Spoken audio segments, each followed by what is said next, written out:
Okay. Welcome, everyone. I'm Paul Carnahan, chairperson of the Montpelier, Vermont Historical Society, or the MVHS, as we like to call it. This afternoon's program is From Crossroads to Roundabout, a history of North Main Street.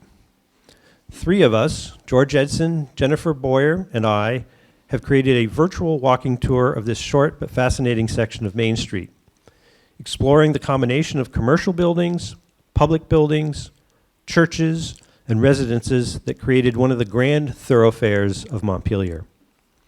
Unfortunately, Jennifer has suffered a concussion this winter and is unable to read from computer screens for extended periods of time. So Catherine Guare, another member of the MVHS board, will be joining us to read some of Jennifer's slides. On the screen is what the street looked like looking south in the late 1880s, after electricity had come to Main Street. That's the edge of Bethany Church on the left, and we'll be talking about all these buildings on the right in just a moment. But first I want to step back a little further in time. This is what Montpelier looked like according to an illustration by Sarah Watrous, published on James Whitelaw's 1824 map of Vermont. If you entered the village in 1824 on your horse, you would cross the Winooski River over a covered bridge and proceed up Main Street, which at this time is crowded with mills and wood frame buildings. After you passed the intersection with State Street on your left, you would pass the red brick Congregational Church, which you can see on this illustration, looming larger than I think it was in life. Congregational Church just beyond the intersection on your right. And beyond that, on your left, would be the first tavern in Montpelier, the Union House. After that would be a series of residences until you reach the imposing Washington County Grammar School at the end of the street. And again, I think that's a little over exaggerated. I doubt the grammar school was that glorious. Fast forward to 1884, about the time of that first photograph that I showed you, and a lot has changed. Montpelier has survived the twin fires of 1875, which ravaged the section of downtown from the river to the intersection of State and Main. Main Street north of that intersection to the roundabout, shown as a triangle here, has had significant growth with the erection of 3 new churches and substantial wood frame and brick houses.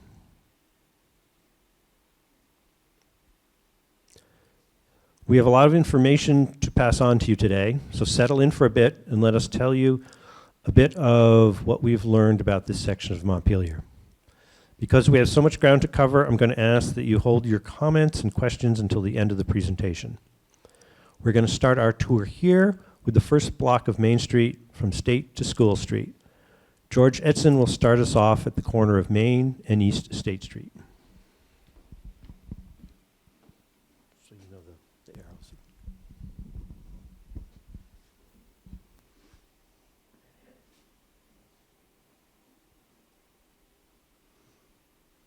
Very distorted standing here from the side. I'm not used to looking at it that way. Okay, I love this picture. It's so sharp. You see Gleason's on the right, then Farmers Insurance and E.N. Scoville Furniture. The next one is the Cross Bakery building. The building with porches held the metal plating business of Joseph Fisher, who brought his plating knowledge from Massachusetts to Vermont, opening the first silver and nickel plating shop in Vermont in Reading. He moved it to Montpelier in the 1850s, specializing in plated metal parts for horse harnesses. By the time he passed it to his assistant, Henry C. Colton, it employed 75 people and had moved to the more industrial area near the Winooski and the railroads. Right behind Fisher and Colton is the Bethany Church with the Unitarian across the street. Here's a view of the 1927 flood, and you can see the crowd up East State Street. The left-hand brick building held an impressive store owned by the Gleason family. It had a furniture store and an expansive dry goods store called the Busy Store that moved to that corner in the late 1880s and stayed in business until the early 1940s. The 1925 Sanborn map shows how the brick building got gobbled up by the wooden building many of us remember that had the candlestick bowling on the second floor. You could get a Morris chair, a couch, sewing supplies, and cloth, blankets, curtains, clothing, furs, aprons, towels, pillows, and much more. You could also get puffs. I remember my grandmother and mother using that word for down comforters. Here is Main Street from the corner of State Street at the bottom left to School Street and the Unitarian Church to get you oriented. Farmers Insurance, C.H. Cross, and J. Fisher show on the right side, squashed in below the Congregational Church, or Bethany Church as we know it. This fire insurance map was created prior to 1883 when the old arch building was removed and before East State Street was connected directly to Main Street. In 1866, the Congregational Church decided that their old brick church was in bad repair and they had to replace it.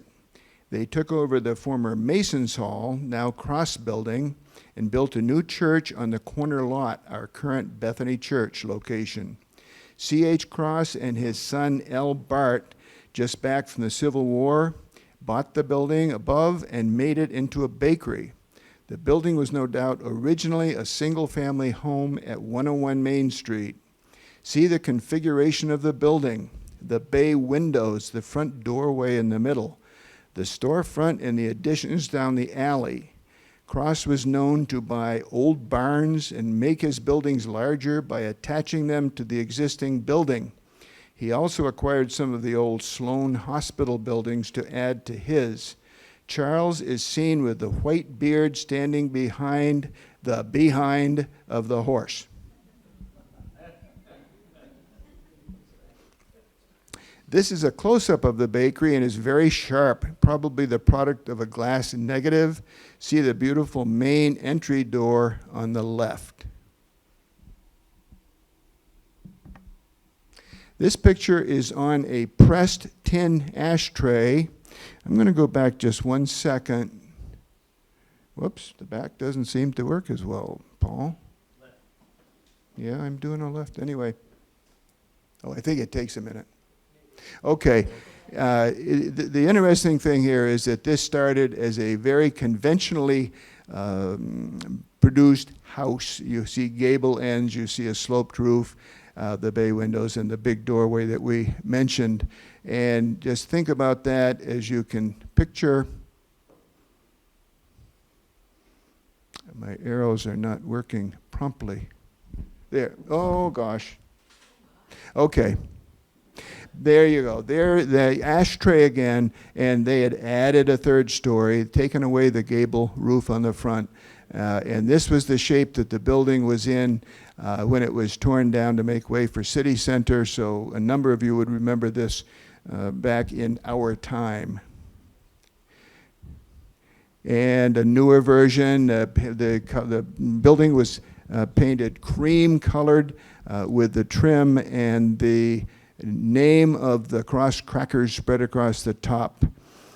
It has more modern windows, a storefront, and an extension on the third floor. It went back further. This is the vintage that many contemporary residents remember. The store was open side to side with the baked goods on the right and the candy on the left. Bethany Church is at the left edge of the photograph. Paul Carnahan says that although there are many old photos of the outside of buildings, there are very few of the insides. This is the mixing room of the bakery about 1950 with me standing guard. Aren't I cute? No, that's not in the promo. The mixers would mix 1,000 pounds of dough at a time. Excuse me? This is a Sanborn insurance map created about 1925. A tiny detail here. Even though the bay windows are long gone, the map still shows them on the front of the building at the end of the arrow. Number 1 is where I was standing in front of the mixer on the second floor. Number 2 is where the dough is formed, proofed, baked, cooked, and wrapped. It then goes down to number 3, where an overhead closed tunnel to the building on East State Street. This tractor trailer drives up East State Street into this alley, backs up to a door at number 4, where it's loaded through a side door. When loaded, it drives down this narrow alley and goes off to sales terminals in 3 New England states. All of this activity took place in the area now taken up by City Center. Catherine Guare will now take you across the street to James Langdon's development on the west side of the street. First picture is waiting for you. Thank you. All right. As we stand and look across State Street from the current Cool Jewels building north towards the Unitarian Church, this is the now closed TD Bank. The Unitarian Church is north on Main Street at the lower right of the picture. This building was part of the dream of prominent businessman James R. Langdon, who acquired much of the real estate in this area with an idea to create a new commercial street, Langdon Street. He'd run his family's flower business and then rose to be the president of the Montpelier Savings Bank and Trust Company, which would get this flashy new location. Langdon was the first Montpelier millionaire, and he was thinking big. He was not a young man when he envisioned the development, but he got most of it done. He lived a long life, passing away when he was 82 in 1895, before it was all finished. Let's back up to see how he could sandwich in a new building and a street and a bridge into the existing landscape. We're in 1890 at the current city center, looking across the street toward the future Langdon Street. The left building, built before 1858, will be demolished and replaced by the building shown on the previous slide. The wood frame building on the right, a grocery store, will be moved out of the way and across the north branch. It had been built before 1853. Here is the same setting again. The map shows the 1884 location of the wood frame building, which was moved across the north branch to the corner of Elm next to the new Langdon Bridge. In the 1970s and beyond, it was Huntsman's, among many other businesses. It's our current Bent Nails Bistro. And we don't know if they moved the building across the north branch on cribbing or dragged it down Main Street, State Street, and Elm Street to get it to its current location. George will pick the story back up Main Street.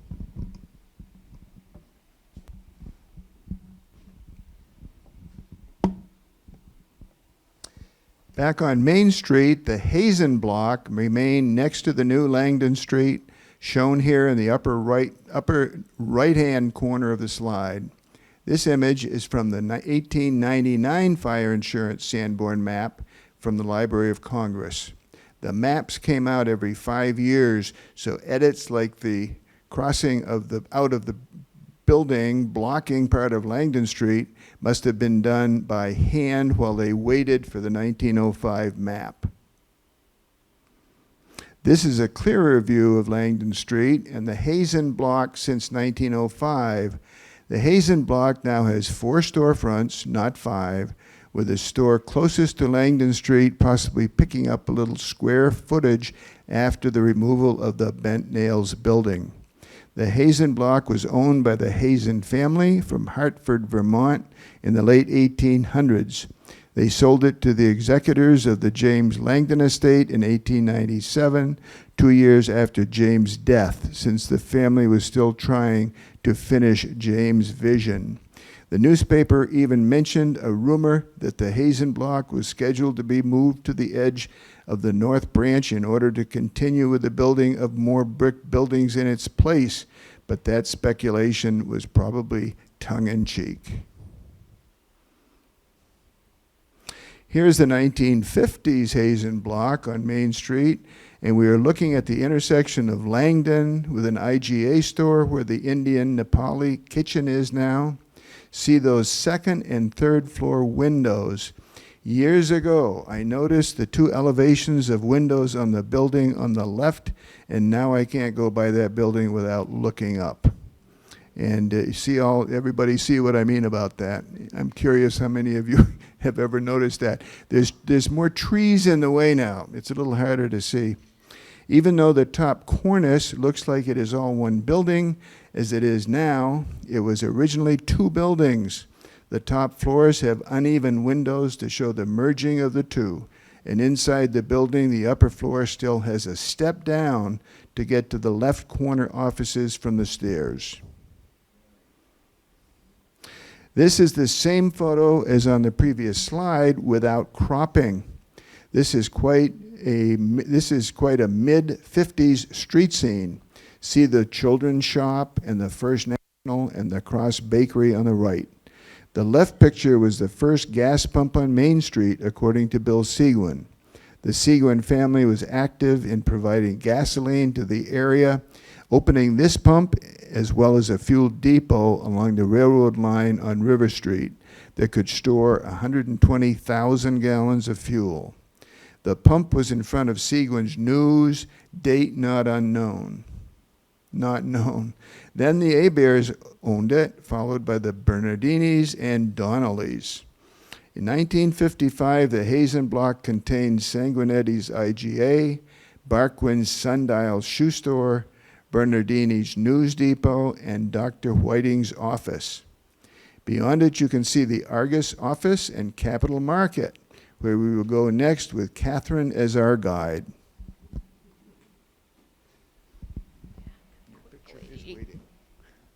Okay. This modest little two-story building, well cared for by its owner's shippy eye care, hides quite a history. To its left is the Hazen block we just talked about. Let's take a few steps back in time from this current picture. And here is the 1800s, the Argus and Patriot building in its glory. George W. Hill was the first publisher of the Vermont Patriot in 1826, which eventually became the Argus and Patriot. Hiram Atkins was the publisher of the Argus and Patriot at the time of this image. He held the post from 1863 until his death in 1892. His son Morris owned it until his death in 1943, and his daughter Elaine managed it until she sold it to the Barrie Times in 1959, and its name was changed to the Times Argus. Note the nice windows on the fourth floor. Hiram Atkins was an active Democrat and party chair of the Vermont Democratic Party for a period of time. Remember that Lincoln was a Republican, as were many Northerners who fought the Southern Confederacy. In our state capital, it appears the Democrats and Republicans frequented separate taverns, but that's a whole other story. Also, my father worked for the Argus as a reporter in his younger days, and he said Eileen Atkins threw some pretty great parties. Here is the Argus building seen in that 1955 photo. Note the Argus sign and Mac loans. The building still has two upper floors, including the mansard roof, but with the windows removed. A nearly disastrous fire in 1971 necessitated the removal of the top two floors of the Patriot building and the top floor of the Lobster Pot building next door. You can just see the vertical sign for Lobster behind the fire department's ladder, and of course there is the Texaco sign at the corner of School and Main. We'll get to that in a minute. This 1994 image shows a hint of its history in the form of the Times Argus office on the left and transitions occurring on the right side of the building where the Capital Market is moving out. The granite sign high on the building says Alvarez Block. The Alvarez family owned the building and Capital Market that was in the right side, on the right side of the building. Here's a 1942 ad for Capital Market. Jennifer says she'd like to try the orange jelly with wild honey, and I agree, that sounds nice. Here's a more sympathetic picture of the Capitol Market and the lobster pot, which is often in the shadow of trees in front of it. The building in the middle of this photo is 118 Main Street, formerly Hugo's, Necky, the Lobster Pot, and Miller's Inn. This photo was taken in 1994 as the New England Culinary Institute was converting the building from the Lobster Pot to their own restaurant. You can see that some of the discolored bricks from the 1971 fire have been exposed. Just to get you oriented, this is what the grouping of the Argus building and the Hugo's building looked like in 1884. William Miller started the Miller's Inn in this location around 1883. It grew to have a hotel, saloon, restaurant, livery stable, and soda bottling plant. Vermont followed Maine in enacting a state prohibition in 1853. Miller's Saloon ran afoul of prohibition laws along with other saloon owners, and there was a big raid in 1891. Newspapers mention how saloon keepers developed systems for dumping liquor during raids using trapdoors into basements and sewers. Miller's luck ran out, and he was sentenced to 1 year hard labor driving a team of oxen in 1892, after which he came home to run his business until his death in 1916. Apparently, he took this in good humor and had a photo of his ox team behind the bar. Then the business passed to the Meigs family. I'm not sure the pronunciation of that. Then Farrar and Burbank, Lena and Robert Heimellers, and Elmer Vars Pierce. In 1950, the Sycus family opened the Lobster Pot and took over ownership of the property in 1955. I loved this. I loved this salad bar. Sorry, editorial. This is the inside of the Lobster Pot with their salad bar and a boat. Brown Brothers Seafoods of Boothbay Harbor, Maine, reported to owner Bill Sycus that his restaurant had bought 19,880 lobsters, over 2 tons, in a 12-month period. In 1954, by the way, a lobster dinner cost $1.35.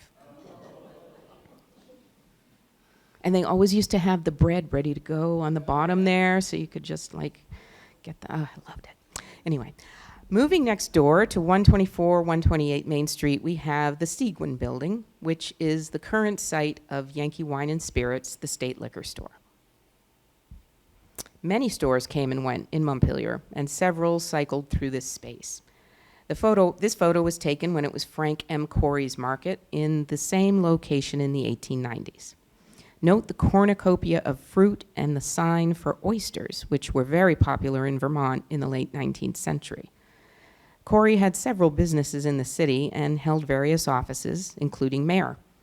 My guess is this was the location of Loomis Palmer's grocery in the 1850s as well. We will meet him a little later.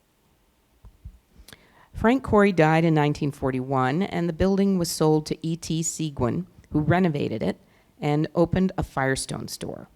The current portico is a later addition. The store was connected to the service station next door, also owned by Mr. Seguin. Next to the Seguin building is currently the TD Bank drive-through building, formerly Mr. Seguin's gas station, the Texaco station. Before this site was occupied by the gas station, it was occupied by this building, the Union House. An earlier hotel by the same name was the first tavern built in Montpelier in 1793, where the Unitarian Church now stands. It burned in 1834 and was rebuilt in this location on the opposite side of School Street in 1859. It burned again in March 1st, 1930, making room for the gas station. George W. Hill was the first publisher of the Vermont Patriot in 1826, which eventually became the Argus and Patriot, and in the 1870s he relayed the following story about finishing dinner at the Union House.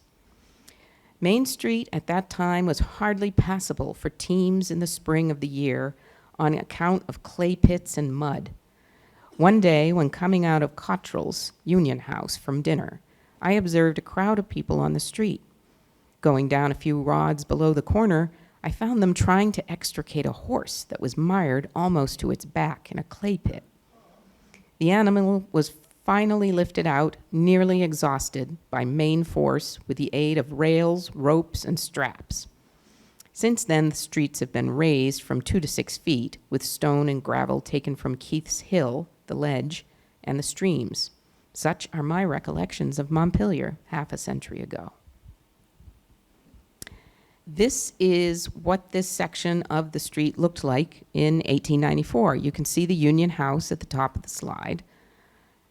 It's hard to believe that the hotel could occupy the space, now occupied by the drive-through bank, but that seems to have been the case. Perhaps the street was narrower than it is today. The Seguin building is the next 2 storefronts down on the slide, and then Miller's Inn below that.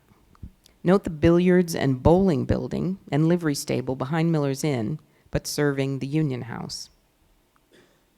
Here's the livery stable behind Union House in the late 1800s. It had been an active stagecoach stop between Boston and Montreal, and the Union House was one of the nicest hotels. Railroads changed all that. A common winter drink at the Union House and other gathering places was called flip. It was made of rum or beer, ale or hard cider, molasses or sugar, and nutmeg or ginger. Once all mixed together, it was heated by plunging a hot poker into the container. Cozy way to discuss politics with your friends, smoking your pipes. A year after the hotel fire in November 1931, Ed Seguin moved the gasoline pump that you saw earlier down from the front of the Hazen block and opened a service station at the corner of Main and School Streets. In 1945, George Salt, who had driven an oil delivery truck for Ed Seguin and lived at 248 Berlin Street, took over operation of the service station. He died in December 1964 at the age of 52. He had sold the service station earlier that year. Then in 1978, the Howard Bank constructed the little drive-through bank that still occupies that site. We've made it to the corner of Main and School Streets. The removal of the old Union House the really old Union House made room for the new Unitarian Church. After the Civil War ended in 1865, there was a church building boom. The Unitarian Church was the first to be built. The congregation was founded as the Church of the Messiah in 1864, and the new church designed by Thomas Silloway, a Boston architect and Universalist minister who'd come to the area to design the State House, but quit after disagreements with the superintendent. It was built by brothers Zabina and Erastus Camp and dedicated in 1866. It's one of the most recognizable structures in the city, and even in the 1860s was popularly known simply as the Unitarian Church. In 1980, it dropped the Church of the Messiah name and changed its official name to the Unitarian Church of Montpelier. Here we can see 2 of the 3 large churches that flank Main Street, as well as the Hubbard Library that we'll visit shortly. We'll cross the street to look at the Bethany Congregational Church, which we can see just at the right-hand edge of this 1920s postcard.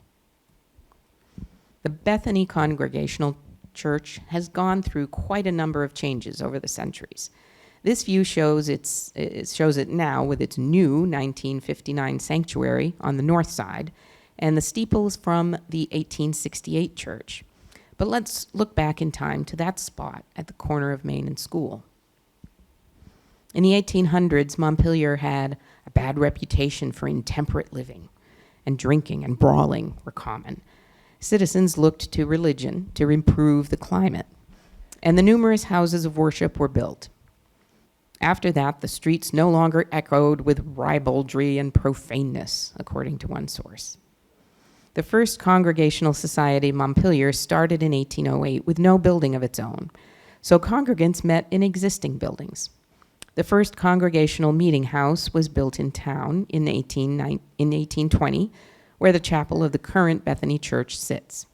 It was called the Brick Church, later the Old Brick Church, and had a wooden steeple.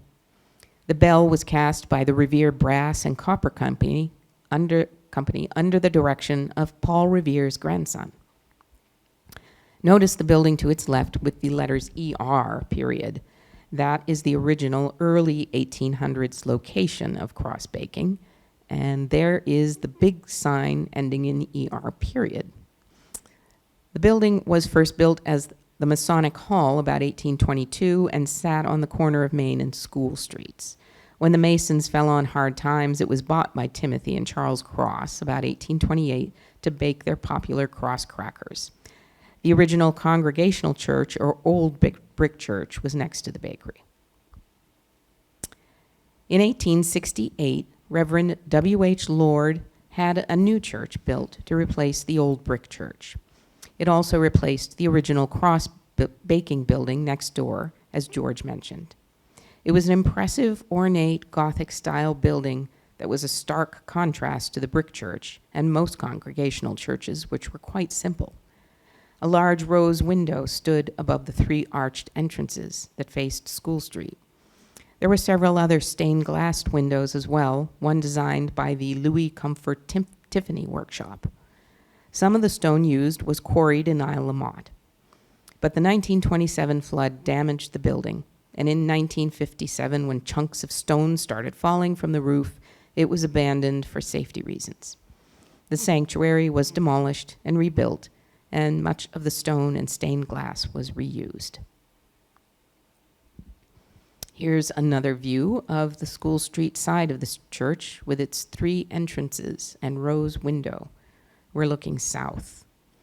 And Jennifer was wondering if they took this picture from the top of the Trinity Church just to the north, which we'll visit soon. It's such a beautiful church. It's such a shame that it's the park in front. I love that. Heading north of School Street, note that Union House is where the Unitarian will be in the future, at the corner of School and Main Streets. Where the current library is, we see the house of J.A. Prentice, set back from the street. Is this still me? Okay. Let's start this part of the story with how space was made for the Kellogg Hubbard Library at the corner of Main and School Streets in the late 1800s. Here is the Prentice House with its paths, fence, and wooded grounds in front of the house and along Main Street. The house was built for Samuel B. Prentice when he and Lucretia married in 1804. He was an esteemed Vermont lawyer, and their 10 sons all followed in the profession. He rose to be Chief Justice of the Vermont Supreme Court and then a U.S. Senator. His wife, Lucretia, had at least 12 pregnancies in 18 years and lived to the age of 82 in 1842. Hardy stock. Here's the Main Street, School Street intersection after G.C. Shepherd bought it from the Prentices after the death of Samuel Prentice. None of the children wanted the house. When the property was sold as a place to build the library in the 1890s, they needed to do something with the existing building. It was a common practice to move buildings in the 1800s. So they picked it up onto rollers and pulled it with horses down School Street to what is now number 28, turning it 90 degrees along the way so the front door faced its new street. It became the Kellogg Boarding House and later the Methodist Church Nursery School in 1961. In 1981, after many other uses, it became the home of the fragrant Mangie's Bakery, where children can stop after school to buy a roll for 5 cents. Here is the new Kellogg Hubbard Library in 1904 with the Prentice Shepherd House peeking out in its new location on the right edge of the photo. The library was paid for from the estate of John Hubbard of the wealthy Hubbard family that owned much of Hubbard's Meadow and would also donate the land for Hubbard Park and money to build the stone entry of Greenmount Cemetery. John's life could fill a book, but his inheritance from his aunt and uncle Fanny and Martin Kellogg built the library and furnished financial backing that funded the library into the 1970s. The building is built of Dummerston, Vermont granite with pink North Conway, New Hampshire granite columns at the entrance and second-story balcony. It once had a granite drinking fountain inside with fresh spring water. I am now going to turn the mic over to Paul. Thank you, Catherine. Okay, we're going to move on to the third church. But first, I'm going to let you know that the first Methodist church in town was built, and I use town broadly, was built in 1826 in what is now East Montpelier Center. This was 22 years before East Montpelier and Montpelier split apart in 1848. A few years later, a second Methodist church was built in Montpelier on Court Street, where the current Bar Mar brick office building is at the corner of Hillside Street, which leads up to Cliff Street. So that's the brick building that I was referring to. And in the older print, the Second Methodist Church on the corner of Court Street. But moving back to Main Street, the Third Methodist Church, which was completed in 1874, was the last of the large Protestant churches to be built in the downtown core, and it was a big one. The Trinity Methodist Church could seat 700 worshipers in its sanctuary, enough room to accommodate the area's Methodists and the students of the new Methodist Seminary at the top of the hill. The students came down for morning and evening services on Sundays. It took 6 years to complete this church because there were challenges raising the necessary funds when ministers kept changing, which was the Methodist way. When completed, the rear basement entrance was wide enough for a team of horses to drive through so that firewood could be unloaded next to the 3 furnaces that heated the auditorium on the first floor, the sanctuary above, and the vestry. Big church. Although you might not notice it from the street, 139 Main Street is a circa 1852 frame house. To talk about this property, we need to back up to the late 1700s when Vermont was first being settled. Connecticut natives Captain Lemuel Brooks and his new bride, Rhoda Barber Brooks, were among the first Montpelier settlers along the current Cummings Road in East Montpelier, or what we now call East Montpelier. Lemuel was among the first 17 freeholders to organize Montpelier. Rhoda related to historian D.P. Thompson how downtown Montpelier was mostly log houses with only 2 frame houses built when they arrived. Tree stumps surrounded the houses, according to Rhoda. By 1860, Lemuel had died, and Rhoda was 80 years old, living with her daughter Fanny and son-in-law Loomis Palmer at this building at 139 Main Street. This was the year D.P. Thompson published his famous book, History of the Town of Montpelier, which was enhanced by first-person interviews with the settlers, among them Rhoda. 3 years later, when she died, her obituary said, "She was genial in temper, of great intelligence and sound judgment. Mr. Thompson was largely indebted to her for materials for his History of Montpelier," unquote. Okay, let's cross the street again and work our way down the west side of the street. With the previous building, we had left the commercial and cultural portion of the street and had entered the residential section of the street. The Barber and Lanier building, which I didn't, was there more there? Yes, there was another paragraph that is hidden. So I told you about, Well, suffice it to say, I don't know how I advanced through the larger notes. I have notes here on my screen, and I can't see the cursor anyway. Oh well, it was the Barber and Lanier funeral home, and they're the ones that put the front on it. Later merged with Guare funeral home around the corner, and now it's the building is vacant. So now, yes, we'll cross the street. And as I was saying, the Barber and Lanier building is interesting because it was a residential building that had been physically converted to a commercial venture with the addition of the front. Now we're entering a section of the street filled with beautiful old residences that have been converted to commercial use, but retain their residential appearances.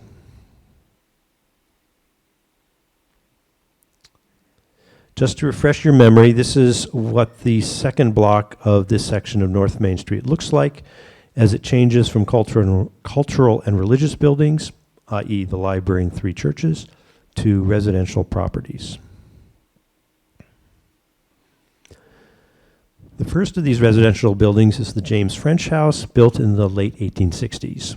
Those of you who have heard my talks before know that French's post office building, which was also built in the 1860s at the corner of Elm and State Streets, is one of my favorite buildings in the city. It's now the Zuri Hair Salon behind the fire station. James French also built 85 Main Street, which we visited at the very beginning of this tour and which we identified as Gleason's, but it was built by French in 1883-84 and held his prosperous clothing store before Gleason's. Even more significantly, he built the large commercial building where Aubuchon's is today and which we call the French Block. Interestingly, this house was owned for a short time in the 1880s by none other than James Langdon, who was very active on the street. The mansard roof on this building is very reminiscent of the mansard roof that French added to the Zuri building a year or two after he built the house. Although the roof on the turret on this house is a unique sort of mansard hat.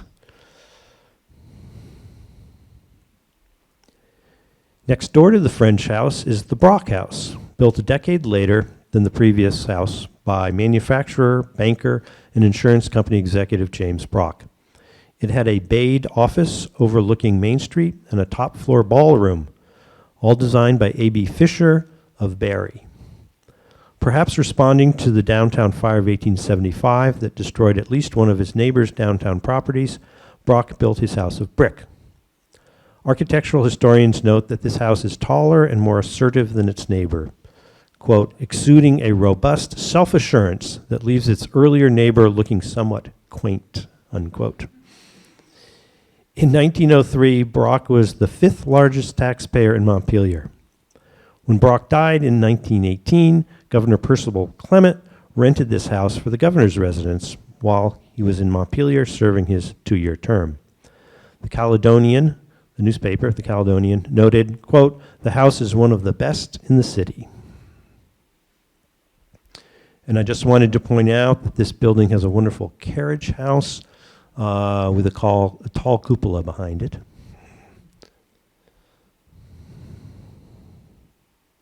This is the James Spalding House, built sometime before 1850 in the Greek Revival style. The name of the building's first owner may be familiar to those of you who attended last year's talk on East State Street. James Spalding was the owner of the arch building that used to span East State Street until it was removed in 1883. So it was removed well after this house was built. Spalding, known as Montpelier's chief surgeon, bought the house from Erastus Watrous, who lived down the street and who we will hear about later. The second owner of the house was none other than James R. Langdon, who bought it in 1860, before the previous 2 buildings were even built. The fourth owner of the house was Carroll Pitkin, vice president and treasurer of Lane Manufacturing Company, which the Montpelier Historical Society did an exhibit on a few years ago, who then sold it in 1910 to Marshall Wood, who was also with the Lane Company. So we have sort of a through line here. Wood made significant changes to the structure, including removing a second-floor porch that was within the temple front, adding a recessed porch in the pediment, and building the octagonal 2-story brick solarium on the south side of the house. When the very useful Second Walk Around Montpelier booklet was published in 1976, this house was said to be the last single-family house on Main Street, but it no longer is. It formerly housed the law offices of Patterson and Walk, but now stands empty, severely damaged by the 2023 flood. This house, like its neighbor, has an impressive carriage house. This was built by Spalding's third owner, Charles W. Bailey, in 1875. You can see the date above the 2-story windows, the 2 second-story windows. Bailey operated Bailey Brothers firm, which sold horses, cattle, and sheep in the Boston markets.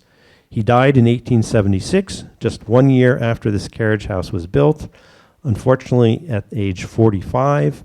in which the second walk around Montpelier describes as, quote, an unfortunate accident on a freight car and was greatly mourned by Montpelier's citizenry. So unfortunate end, but he built a wonderful carriage house back there. In the middle of the photo is 144 Main Street, a wonderful Gothic revival house probably built around 1850. It was built on the site of Erastus Watrous' family's original home.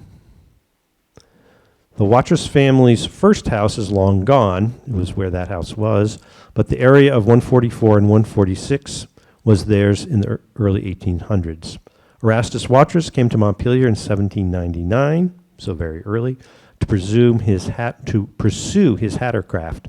Men's hats were made from felted wool. He had 3 wives. His first wife, Sophia, died at age 27 in the 1802 dysentery epidemic that killed numerous Montpelier people. His second wife, Nancy, then died at age 29 in 1816 after they had 1 son. His third wife, Sarah, had 2 children and an interesting 46-year-long life. She was the one who created this image and several variations that are the earliest surviving views of Montpelier. In 1825, when the French general Marquis de Lafayette stopped in Montpelier on his multi-state farewell tour, she, that is Sarah Watrous, was invited to give a welcome address at the old brick church, which we've seen, on behalf of the ladies of Montpelier. This is the house at 146 Main Street, built on the site of Mrs. Watrous' garden. The plaque says it was built between 1832, when Mrs. Watrous died, and 1854. In 1886, this house was purchased by Pearlie P. Pitkin of the Lane, Pitkin, and Brock, later just the Lane Manufacturing Company. So we had 2 Pitkins, father and son, and James Brock living in this one stretch of Main Street. It was owned by several generations of Pitkins and then purchased in 1945 by Earl Newton, director of the Vermont Historical Society and one of the founders of Vermont Life, who went on to lead Old Sturbridge Village. So it was a house that was appreciated for its long history by its owners. Looking further down the street from the Storrs house, we see 3 houses with Italianate features that we're going to skip over for brevity. Down at the end of the street, though, at 154 Main Street, is the youngest of them all and the most Victorian of them all.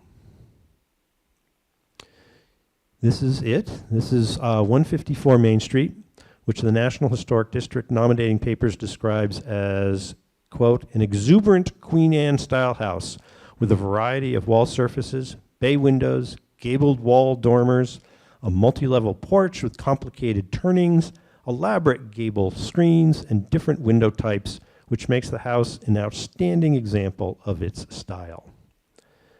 Not too long ago, the house was home to the Lazy Pear Gallery, and in the early 1980s, some of you may remember it hosted Irving Anders' orthodontist practice. The house has a relatively common history for such a structure with such an exuberant design. Thanks to Corinne Cooper, we know the house was built in 1886 by Isaac Roll Moulton, who was a commercial traveler, and his wife Lucy Barrows Moulton, whose father was a local businessman who had been associated with C.H. Cross and James Langdon, among others. So it's a real small community here in Montpelier. Their new home was described in the newspaper as an elegant home. There's no finer a furnished dwelling in town. Isaac Moulton had a large stone wall put in next to the river, described as 5 feet wide at the bottom and 2 at the top, to be surmounted by a granite curbing and a handsome iron railing. This wall lasted 80 years until 1966, with the owners at that time, Colonel and Mrs. Alexander J. Smith, let the city back their trucks up to the wall to dump snow into the river to save them a trip to the city dump. Needless to say, the city trucks caused irreparable damage to the wall, the importance of which we all now appreciate. The city ended up awarding Mrs. Smith $500 toward the cost of repair, estimated at $2,000, saying they didn't have a legal responsibility for the wall, but felt some moral responsibility. And if anyone wants to know more about the residents of this house, Corinne has a binder containing some of her research at a table at the back of the room. Okay, we're now going to cross back across the street to the east side for the final 6 buildings in our tour, starting with the red brick building next to the 2 Inn at Montpelier buildings. This is 143. Although I noted that the James Spalding house at 140 Main Street, across the street, was thought to be the last single-family house on this section of Main Street in 1976, 143, in fact, has that distinction. It was a single-family home in 1976, and I believe is a single-family home with an apartment today. The city records say it was built in 1820, and the National Register papers say it was built circa 1810. Either date makes it older than any of the other buildings we've talked about so far today. I don't know the full history of the house, but on the 1873 Beers Atlas map I just showed you, it's listed as H.S. Boutwell, who's probably the father of James Boutwell, who owned the impressive Greek Revival house at the end of the street that we'll discuss momentarily. It is also listed as H.S. Boutwell on the earlier 1858 Wallings map. James Boutwell bequeathed this house in 1929 to his wife's niece, Maisie Kelleher, who had grown up with the Boutwells at the end of the street. Maisie and her husband had 1 child, Patricia, who never married and lived here until 2014. So the Kellehers owned it for 85 years and the Boutwells for at least 70 years before that, meaning the family owned this house for at least 156 years.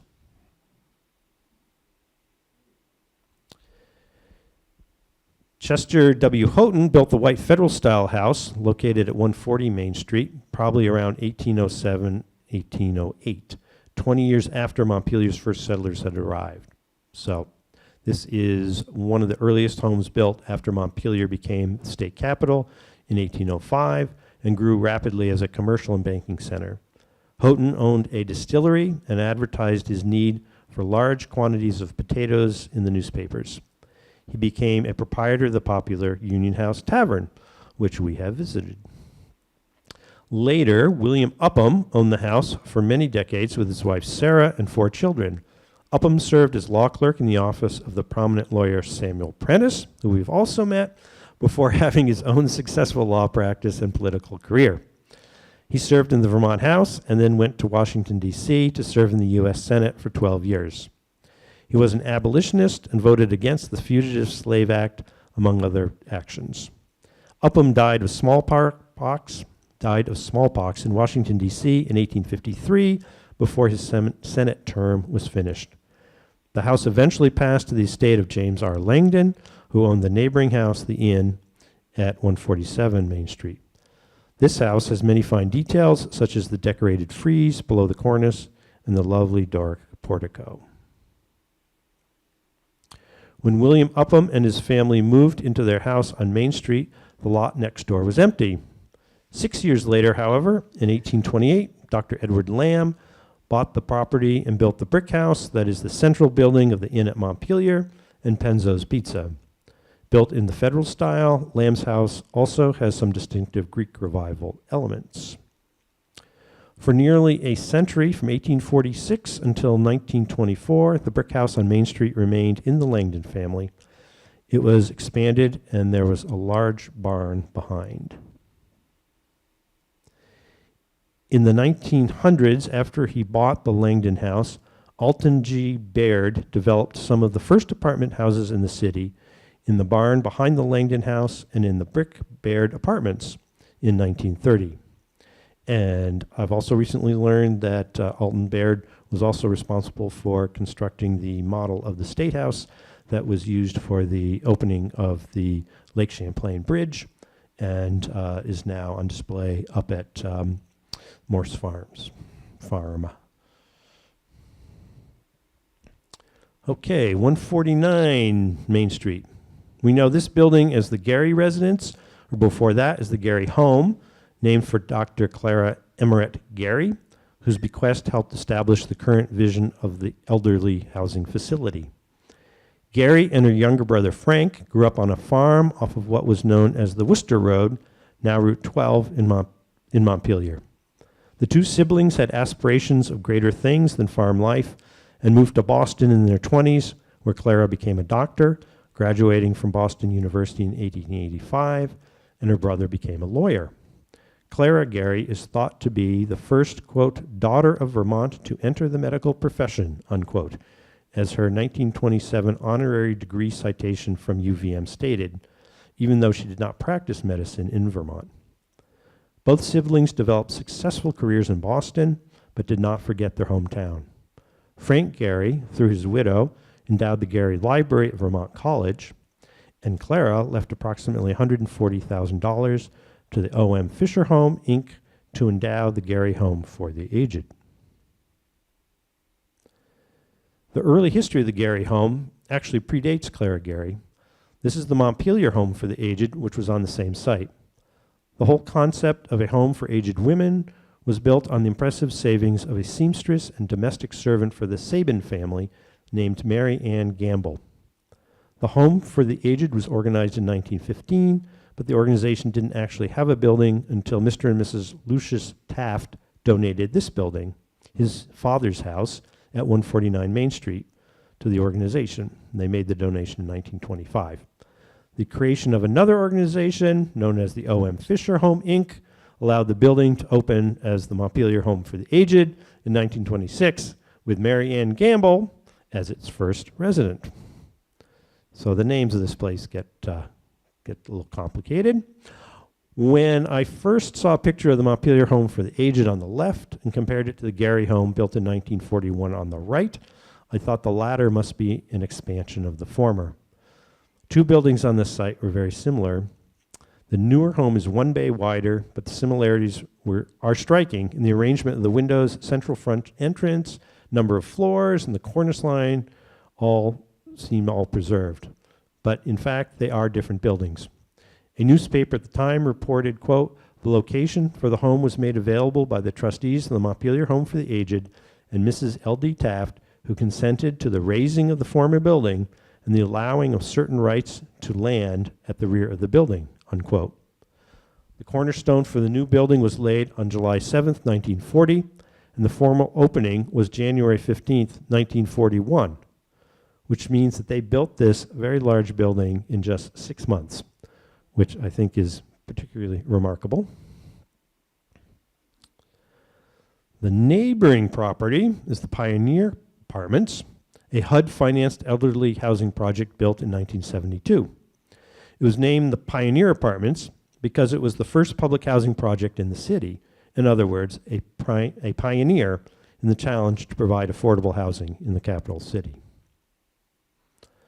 This is the French Second Empire-style house that stood on this site until it was demolished in 1972 to make way for the Pioneer Apartments. It was the home of Lucius D. and Mary Ellis Taft. Mr. Taft was a partner in the E.W. Bailey grist mill at the other end of Main Street. Both Mr. and Mrs. Taft were involved in a variety of philanthropies in Montpelier, including financing the college education of local youth, distributing 150 food baskets at Christmas time, and as we have heard, donating the family homestead at 149 Main Street, next door, to the Montpelier Home for the Aged in 1925. I show these clippings just to underscore the point that it was a very big deal when the Pioneer Apartments were built. This was in the heady days when public housing was being built in the U.S. and in Montpelier. The Montpelier Housing Authority went on to own or manage 5 other properties in the city. Two of the big supporters of the Montpelier Home for the Aged, a.k.a. O.M. Fisher Home, a.k.a. Gary Home, were Mr. and Mrs. James M. Boutwell. This is their house, which stood at the foot of Main Street, where the Roundabout is today, within the site of the Homes for the Aged that they supported. James Boutwell was among the first incorporators of the home, and he bequeathed $10,000 to the O.M. Fisher Home upon his death in 1932, and Mrs. Boutwell was involved in the operation of the home after that. These are the same Boutwells who owned the red brick house at 143 Main Street and who gave it to Mrs. Boutwell's niece, Maisie Kelleher. Boutwell was a partner in the leading granite firm of Boutwell, Milne and Varnum, which later became Rock of Ages. The Boutwells did not build this home. It was built about 1835 by Roger Hubbard, one of the three Hubbard brothers who were early residents of our city. Roger farmed the land on the other side of the North Branch, known as Hubbard's Meadow. His son Erastus inherited the house and land in 1848. Erastus sold building lots in the meadow and supplied the city with water from springs in Hubbard Park. Erastus's son, John E. Hubbard, of Hubbard Park and Kellogg Hubbard Library fame, inherited this house in 1890 and lived in it for 9 years. When he died in 1899, it was sold to James Boutwell.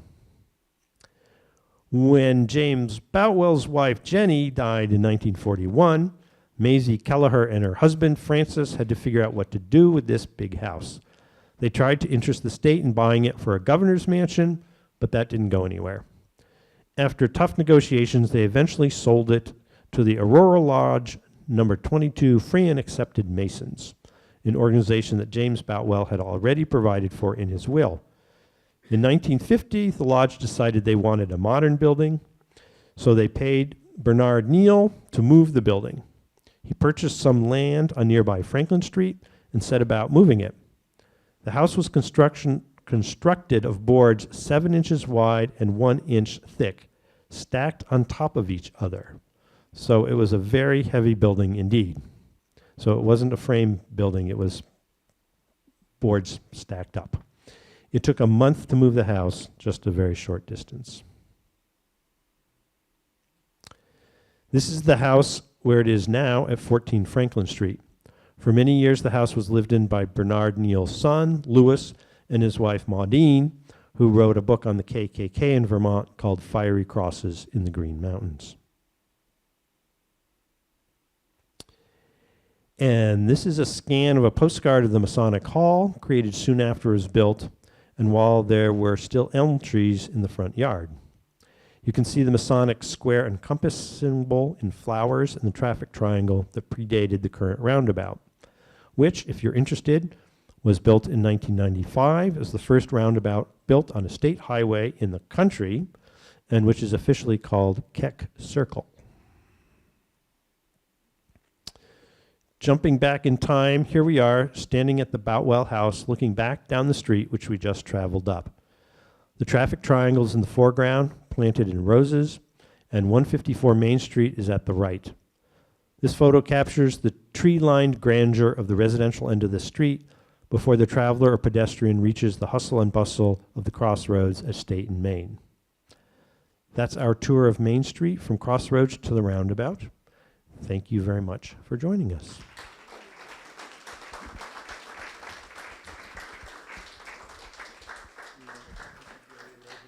Yes, I did meant to thank the Gary residents for helping sponsor this this talk. Before we go on and take your questions, we do have a quick presentation to make. If Jennifer Boyer wants to come up here.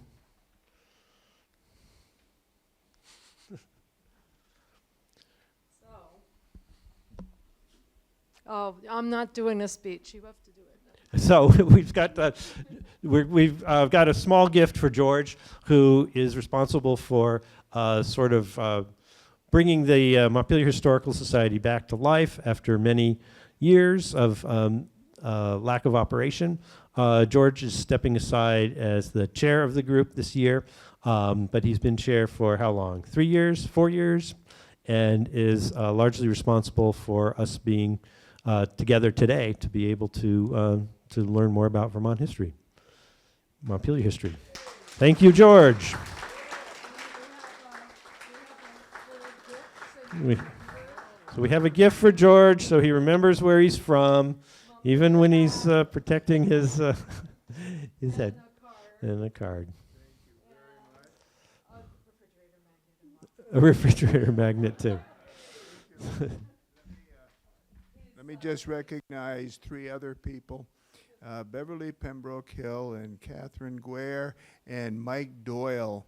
I did stir the pot originally, and I got little to no interest, and I solicited the 3 of them, and we met together, and they played a part in getting this going too. I want to recognize them. and thank them. Thank you, George, and thank you for all that you've done to help this organization get going. Okay, does anyone have any questions? Sure, we can turn on the lights unless we go back and look at photos. Yes, we're all used to the dark room. Anyone have any comments all the way back there in the cap? Do I know when that photograph was taken? No, I don't. I can work a little bit on it. It's on it's on the website of the Vermont Historical Society. I should say a lot of these photographs are from the Vermont Historical Society. And it's a known photographer whose name I forget at the moment. It's a collection there. But yeah, I'll send you a link, Jeff. Yes.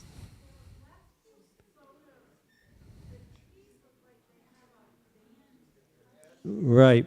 Okay, so the question is that the last few photos, the elm trees have a black band around the trunks. I know that it's for protection against elm disease. It did not work. Maybe some people here know more about the process, but it was an attempt to protect the elms.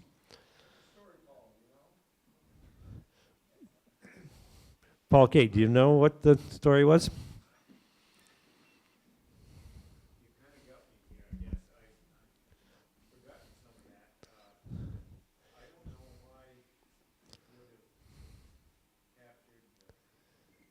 Was it to capture the insects? Yeah, yeah. Yeah.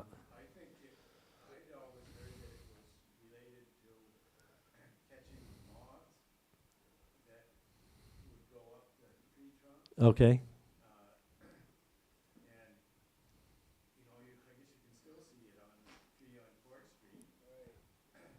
Huh, you can still see it on the street on Court, tree on Court Street.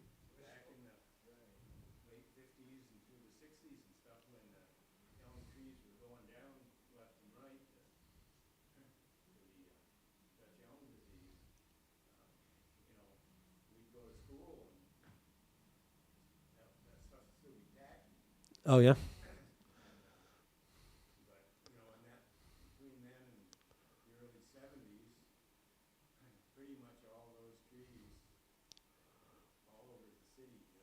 Right.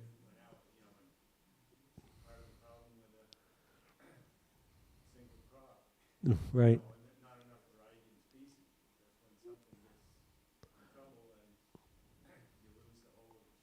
You're right, right. And it really changed the appearance of Montpelier and towns across New England, frankly, and across the country, yeah. Yeah, eastern half of the country, yeah.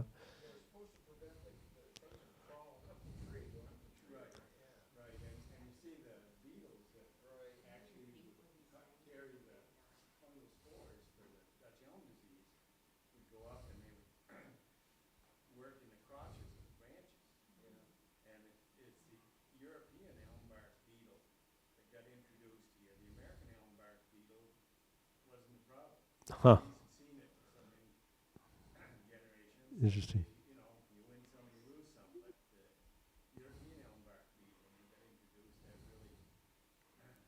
Really devastated the elm trees. So the bands weren't going to help that, right? More the moths, right, that were laying their eggs. Yeah, great. Okay, yes, in the black shirt, yeah. Yeah.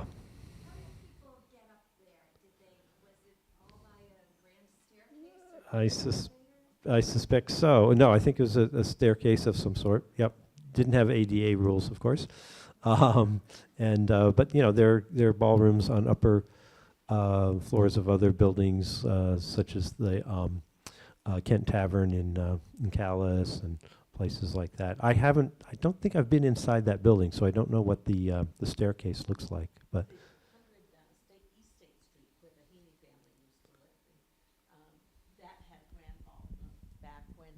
When the Bertrand family owned it. There was a fire, and I think there was another one from the Heaney family owned the family. One of the kids started to fire up in the ball. So Bev is saying that the house at 100 East State Street had a ballroom on the second floor. That's the brick building that the Heaney family owned at one point, but it was also linked back around to the granite industry because it was built by the Jones family. That's another Barry granite family. Yes. Yep.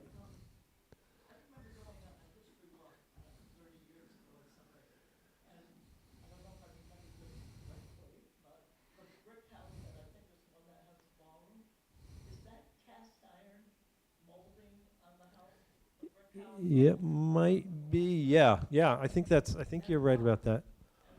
Why? Just experimenting with another material type, I suppose.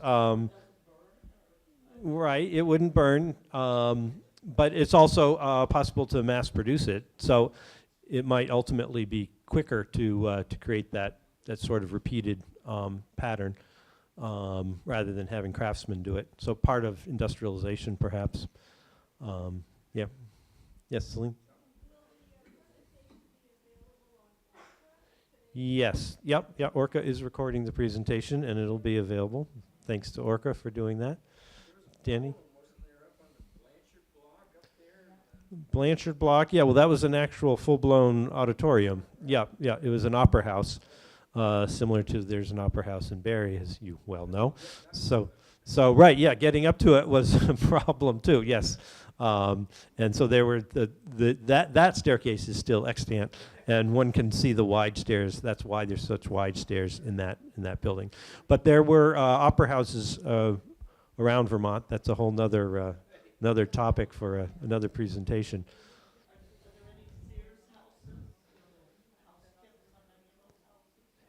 Okay, now we're verging off into another topic, and Jennifer can talk about that. She said, so there's certainly no Sears houses on Main Street. So the houses on Main Street are much older and much grander. But there are Sears kit houses around the area, and Jennifer's done a lot of research, and so the Sears House study group will meet over in the back corner after the meeting.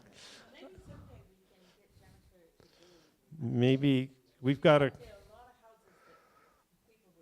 So maybe that's next year's program. Bev is suggesting that Jennifer do a program on Sears houses. That would be fascinating. Yeah, the gentleman in the front here.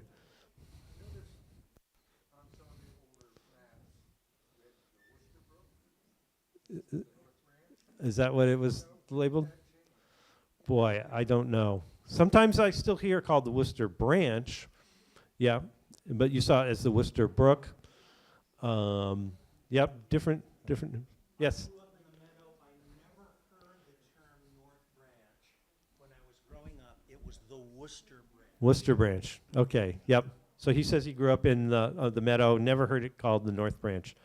So we need to, I suppose, a study of newspapers and some of the people who like to study, who like to research newspapers. You could see, yes, and sometimes it's branch of the Winooski, the Worcester Branch of the Winooski, just like I think the Stevens Branch, is that a Stevens Branch of the Winooski? So yeah, that's names are interesting, and they change over time for sure. Yes, Lisa. Yes. Well, that's the big question. I don't think they'll be torn down.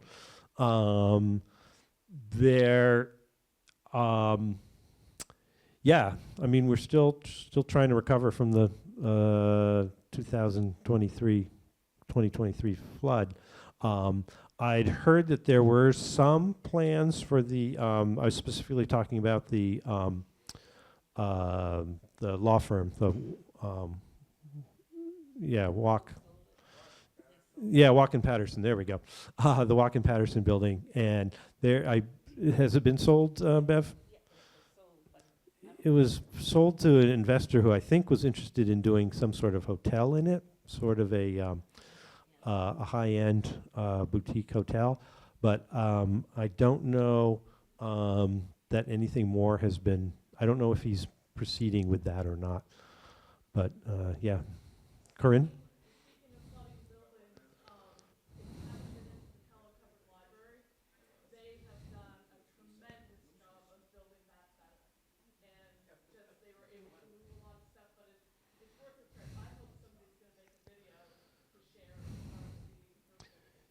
Yeah, so sometimes we focus on our problems and the things that haven't gone so well. But Corinne's pointing out that Kellogg Hubbard Library has done a fantastic job to recover from the flood and change things around so that they can keep functioning. But it was sort of interesting that it was actually Jennifer's slide talked about the Bethany Church that suffered so much in the 27 flood, and of course it was hit hard in 2023 also. So. Yeah, we do have our challenges, that's for sure. Any other, yes, Bev? One more, speaking about the houses and the challenges right there on Main Street, the home, that last home, a single-family home that Paul was describing on Main Street just before the Gary home. Tim Haney now has bought it. It is he bought, I think it was in the East in 2014 or something, yep. About 10 years ago. He bought it when the last of the Kelleher, died. And it's still a single-family home for Tim and Donna, just themselves. They did, like you say, convert the back part for her mother into an apartment for a while. Her mother is now deceased, and I don't know whether they rented or whatever, but that still is technically a single-family home with a converted piece of it. But I also wanted to mention, when you talk about flood and rebuilding after the flood, the Gary home, who sponsored today's event, the O.M. Fisher Board, who also are responsible for Westview Meadows up off in North Street. They run that now too. But they had just barely completed in July of, or were nearing the end in July of 23 of the new memory home in Montpelier, who's, has enabled some families not to have to travel to Burlington to keep a family member close. But they were just finishing that addition when the 23 flood hit, and it devastated the Gary residents as we now know it. They, too, have restored it, and it's hard to tell, other than everything is fresh and new, that it was damaged as bad as it was. And so they took on another very financial responsibility to restore the house and open the Memory Center at the same time. So another successful story. And I think, if I'm right, that the back part, the new part, was not affected by the flood because of the design. Because the city and zoning. The dismay of a lot of developers now requires there be a build-up to accommodate the flood level, and so it was not affected at all. Right. So sort of a success of the zoning regulations in that regard. And any other questions, or have we've run the course? Okay, great. Thank you all for coming. We really appreciate it.